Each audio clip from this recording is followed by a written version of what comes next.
तो आप बोलेंगे कि सर -4 इंटू -4 इंटू -4, तो इसका मतलब माइनस इंटू माइनस क्या हो गया प्लस, और प्लस इंटू माइनस फिर से क्या हो जाएगा माइनस।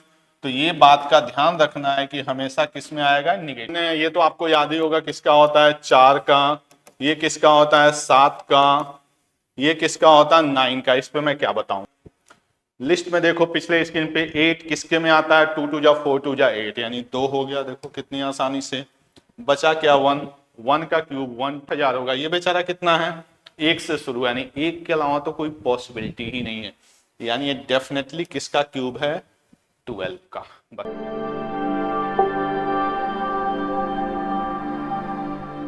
नमस्कार दोस्तों, मैं जितेश आप सब लोग का स्वागत करता हूं आपके अपने YouTube चैनल अध्ययन कैंपस पे। जो बेसिक्स की हमने एक सीरीज स्टार्ट की थी जिसमें हम लोग ऑलरेडी 4 से 5 लेक्चर्स लगा चुके हैं। लास्ट क्लास में हमने किया था square and square roots.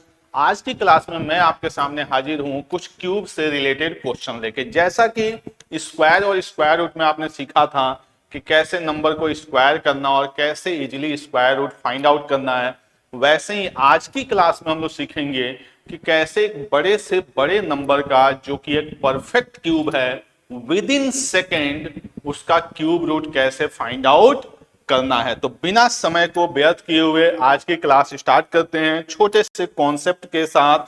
Concept क्या है कि क्यूब का मतलब क्या होता है। जैसे स्क्वायर का मतलब क्या था कि उसी नंबर को उसी नंबर के साथ मल्टीप्लाई करना, ऐसे ही क्यूब का मतलब जैसे मैं आपसे बोलूं 4 का क्यूब, तो इसका मतलब होगा 4 इंटू 4 इंटू 4 दैट इज 64। कई बार ये नंबर निगेटिव में आ जाते हैं। जैसे मैं आपसे पूछूं -4 का क्यूब, तो आप बोलेंगे कि सर -4 इंटू -4 इंटू -4, तो इसका मतलब माइनस इंटू माइनस क्या हो गया प्लस, और प्लस इंटू माइनस फिर से क्या हो जाएगा माइनस। तो ये बात का ध्यान रखना है कि हमेशा किस में आएगा निगेटिव में।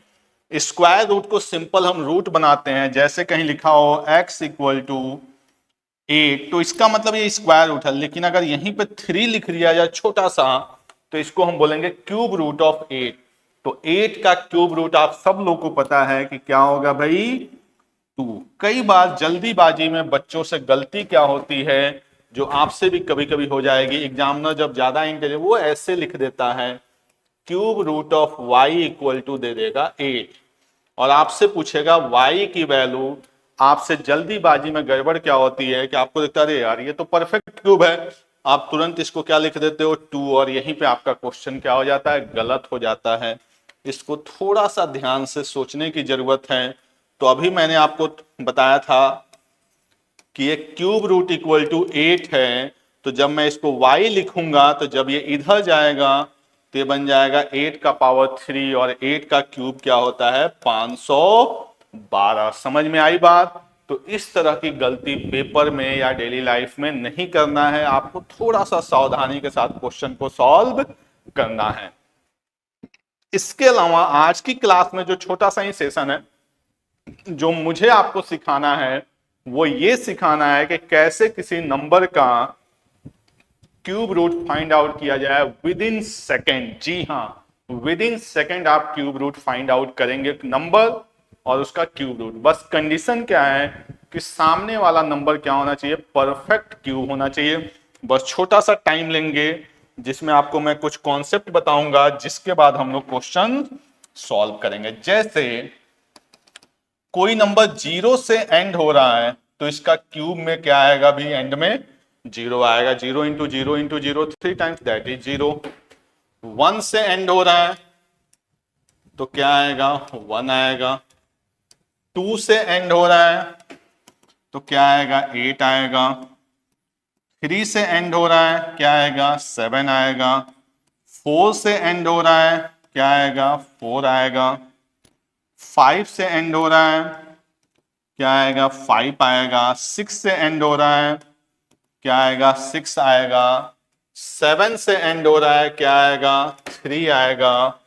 8 से एंड हो रहा है क्या आएगा 2 आएगा। 9 से एंड हो रहा है क्या आएगा 9 आएगा। ये मतलब समझ में आ रहा है या थोड़ा सा लिख के मैं बता देता हूं। 7 से एंड होने का मतलब 7 का क्यूब, यहाँ पे कुछ भी हो जाएगा तो लास्ट नंबर क्या आएगा आपका 3 आएगा। जैसे इसका क्यूब क्या होता है 343, तो इधर कोई वैल्यू रहेगी भी तो लास्ट डिजिट हमेशा क्या रहेगा 3 रहेगा। ये मैंने आपको स्क्वायर में, जैसे देखिए कोई भी नंबर हो यहाँ पे, ये 7 है, ये 7 है, तो जब आप इसको क्यूब करने जाएंगे तो 7 7 जा 9 और फिर 7 से करेंगे 7 9 जा क्या होगा 3। यानी हमें सिर्फ लास्ट डिजिट को पकड़ना है, पहली चीज।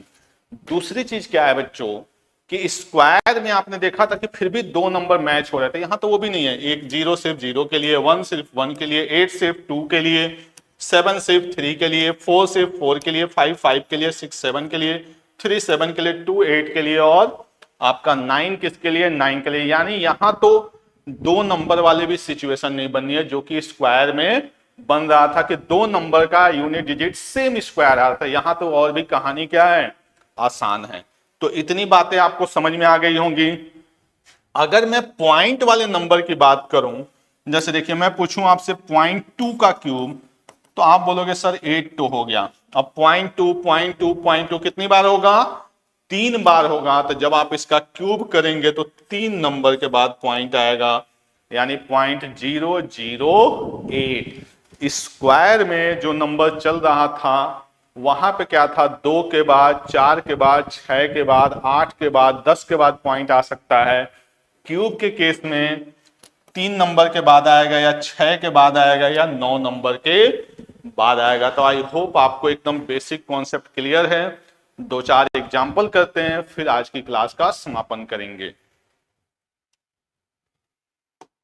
एग्जाम्पल आपके सामने है, ये तो आपको याद ही होगा किसका होता है 4 का, ये किसका होता है 7 का, ये किसका होता है 9 का। इस पे मैं क्या बताऊं, क्लियर। 216 किसका होता है भाई 6 का, माइनस में है तो माइनस में। 512 किसका होता है, ये सब बच्चों को याद है किसका 8 का, तो -8। 1331 भी आपको याद होना चाहिए, 11 का होता है, माइनस है तो माइनस, यहाँ कोई मेहनत करने की जरूरत नहीं है। ये ऊपर नीचे है, 125 का मतलब 5, 216 का मतलब 6, यानी यहां तक तो आपको मेहनत करनी ही नहीं, एकदम देखते ही उड़ा दिया आपने। 8000 ये भी दिख रहा है किसका है भाई 20 का है, सीधे सीधे दिख रहा है कि 0 0 3 बार है तो 1 0 हो गया। और 8 का क्या होता है ट्यूब होता है, यानी क्या होगा सॉरी 8 का क्या होता है 2 होता है, तो क्या हो जाएगा ये 20। यानी यहां तक आई होप आपको कोई प्रॉब्लम नहीं आई होगी। अब जो बचे हुए नंबर हैं उस पर हम लोग थोड़ा सा दिमाग खर्च करते हैं, ज्यादा नहीं। 1728 जब मैं आपको सिखा रहा था स्क्वायर तो मैंने बताया था कि दो नंबर को साइड करना है। क्यूब में कितने नंबर को साइड करना है भाई 3 नंबर को साइड करना है, क्लियर। स्क्वायर में कितने नंबर को करना था 2 नंबर को, क्यूब में कितने नंबर को 3 नंबर को कर दिया। लिस्ट में देखो पिछले स्क्रीन पे 8 किसके में आता है 2 2 जा 4 2 जा 8, यानी 2 हो गया। देखो कितनी आसानी से बचा क्या 1, 1 का क्यूब 1, 2 का क्यूब 8। यानी कोई नंबर अगर 2 से शुरू होगा, जैसे देखिए BC था सबसे पहले, तो इसका जो क्यूब होगा वो तो भाई मिनिमम 8000 होगा। ये बेचारा कितना है 1 से शुरू, यानी 1 के अलावा तो कोई पॉसिबिलिटी ही नहीं है। यानी ये डेफिनेटली किसका क्यूब है 12 का। बस देखो कितना आसान है। 3375 3 नंबर साइड किसका है भाई ये 5 का। 3 है 1 का क्यूब 1, 2 का क्यूब 8, यानी 2 तो हो ही नहीं सकता। किसका है 1 5, देख रहे हैं एकदम रॉकेट की स्पीड से। 9261 लिख दिया मैंने 9261, 3 नंबर साइड। लास्ट में क्या है 1, 1 का मतलब 1, 1 का क्यूब 1, 9, 2 का क्यूब 8, 3 का क्यूब 27, हो ही नहीं सकता। 21 का क्या है ये क्यूब है। समझ में आ रही बात। 4096 4096 3 नंबर को साइड किया, लास्ट में क्या है 6, 6 किस नंबर के क्यूब में आता है देखिए, अभी मैंने जस्ट आपको बताया था किस में आता है भाई 6 में, हो गया 6।